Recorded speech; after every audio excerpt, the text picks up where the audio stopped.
2026 সাল আমাদের প্রযুক্তিগতভাবে অনেক কিছু দিয়েছে, কিন্তু আমাদের ভিতরটা যেন ফাঁফা হয়ে গেছে। আপনি কি লক্ষ্য করেছেন যে এখন 3 মিনিটের একটি গান শোনার সময় আপনার যেন ধৈর্য হয় না? প্রিয়জনের সাথে কথা বলতে বলতে আপনার হাত যেন ফোনের নোটিফিকেশনের দিকে চলে যায়। মুভি দেখার সময় বারবার ফোন চেক করি। এটি হচ্ছে একটি গ্লোবাল সাইলেন্ট এপিডেমিক। আমাদের মেধা কমেনি, কমেছে আমাদের অ্যাটেনশন স্প্যান, আমাদের মনোযোগ। আমরা এখন একটি ভয়াবহ অ্যাটেনশন ইকোনমির জালে ফেসে আছি, যেখানে বড় বড় কোম্পানিগুলো আমাদের অ্যাটেনশন চুরি করে কোটি কোটি ডলার আয় করছে। আজকের ভিডিওতে আমরা রিভিল করব সেই ডিজিটাল ষড়যন্ত্র এবং আপনি আপনার মনোযোগ কিভাবে ফিরিয়ে পাবেন। তাহলে দেরি না করে চলুন ভিডিওটা শুরু করা যাক।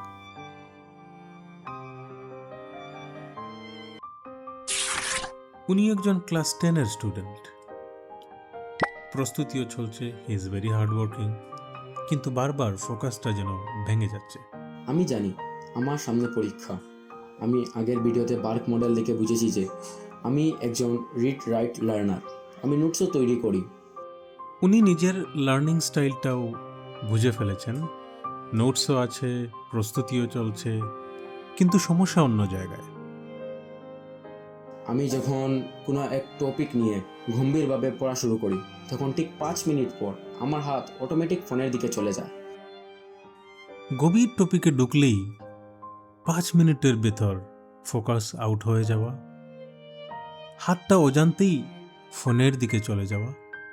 এইসব শুধু উনার প্রবলেম না, এটা একটি পুরো জেনারেশনের প্রবলেম। আমার মন আমাকে বলে যে একটু রিলস দেখে নেই, একটু নোটিফিকেশন চেক করে নেই। ব্রেইন তখন পড়তে বলে না, সে বলে একটু স্ক্রল করো, একটু শর্টস ভিডিও দেখে নাও। এই ছোট ছোট ব্রেকগুলোই ভেতরে ভেতরে একটি জেনারেশনকে শেষ করে দিচ্ছে। এই পড়ার মধ্যের গ্যাপ আমাকে দিন দিন শেষ করে দিচ্ছে। উনি যেটা অনুভব করছেন সেটা আসলে ডোপামিন লুপ। আমাদের ব্রেইনে ডোপামিন নামের একটি কেমিক্যাল আছে যা আমাদেরকে আনন্দ দেয়। আগে মানুষ শিকার করে বা কঠিন কাজ করে ডোপামিন পেত, কিন্তু এখন সোশ্যাল মিডিয়ার প্রতিটি লাইক, কমেন্ট, শর্ট ভিডিও আমাদের ব্রেইনকে একটি করে ইনস্ট্যান্ট ডোপামিন হিট করে। একে বলা হয় ইনস্ট্যান্ট গ্র্যাটিফিকেশন। আপনি যখন প্রতি 3 সেকেন্ডে একটি নতুন মজার ভিডিও দেখেন, আপনার ব্রেইনে ডোপামিনের বন্যায় ভাসে। 2026 সালের নিউরোসায়েন্স বলছে এর ফলে আমাদের ব্রেইনের নিউরোপ্লাস্টিসিটি বদলে যাচ্ছে। আমাদের নিউরনগুলো এখন আর গভীর বা কঠিন কাজে মনোযোগ দিতে পারছে না। এটি একটি প্রকৃত ব্রেইন হাইজ্যাক। সাধারণ মানুষ মনে করেন যে উনারা ইন্টারনেটে ফ্রি কন্টেন্ট দেখছেন, কিন্তু আসল সত্যিটা হলো, if you are not paying for the product, you are the product. আমার অনেক বন্ধু বান্ধব এই ইন্ডাস্ট্রিতে কাজ করেন, এই সব অ্যালগোরিদম ডেভেলপ করার জন্য। ওদের একটি মাত্রই লক্ষ্য যে কিভাবে আপনাকে ঘন্টার পর ঘন্টা স্ক্রিনে আটকে রাখা যায়। এরা ইউজ করে ভেরিয়েবল রিওয়ার্ড সিস্টেম, ঠিক যেমনটা ক্যাসিনোর স্লট মেশিনে থাকে। আপনি স্ক্রল করে যাচ্ছেন এই ভেবে যে নেক্সট ভিডিওটা হয়তো আরও বেশি ভালো হবে। এই এআই অ্যালগোরিদমগুলো আপনাকে আপনার চেয়েও বেশি বুঝে এবং জানে। আপনার দুঃখ, আপনার সুখ, আপনার ইমোশন, এইসবকে স্টাডি করে এই এআই অ্যালগোরিদমগুলো আপনাকে আপনার পছন্দের ভিডিও আপনার স্ক্রিনের মধ্যে ঢেলে দেয়। আর আপনি এই ভিডিওগুলো দেখে ঘন্টার পর ঘন্টা স্ক্রিনের মধ্যে আটার মতো যুক্ত হয়ে যান। একে বলে ডিজিটাল স্লেভারি। তাহলে কি আমরা হেরে যাব? না, একদমই না। আপনার ব্রেইনকে রিওয়্যার করার জন্যে 5টি ফোকাস হ্যাকস আজ থেকেই শুরু করুন। Dopamine detox.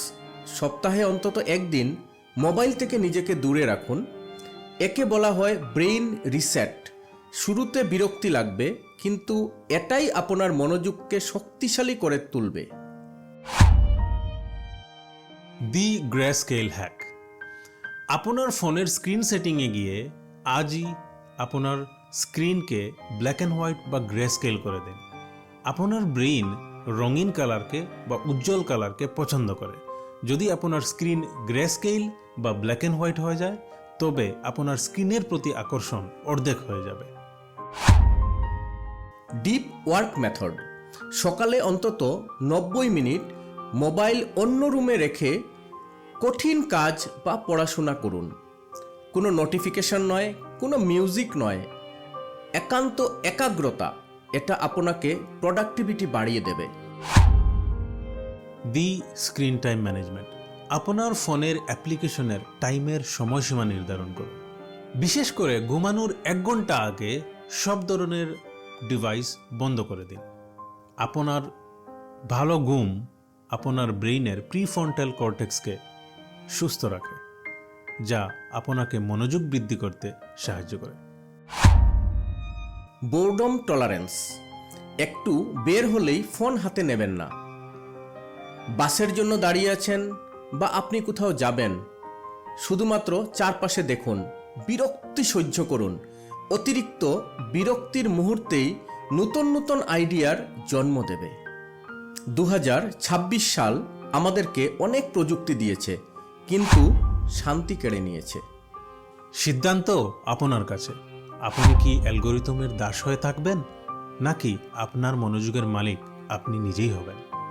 আর ভিডিওটা যদি ভালো লাগে তবে like, share, follow and subscribe করতে ভুলবেন না। Thank you very much.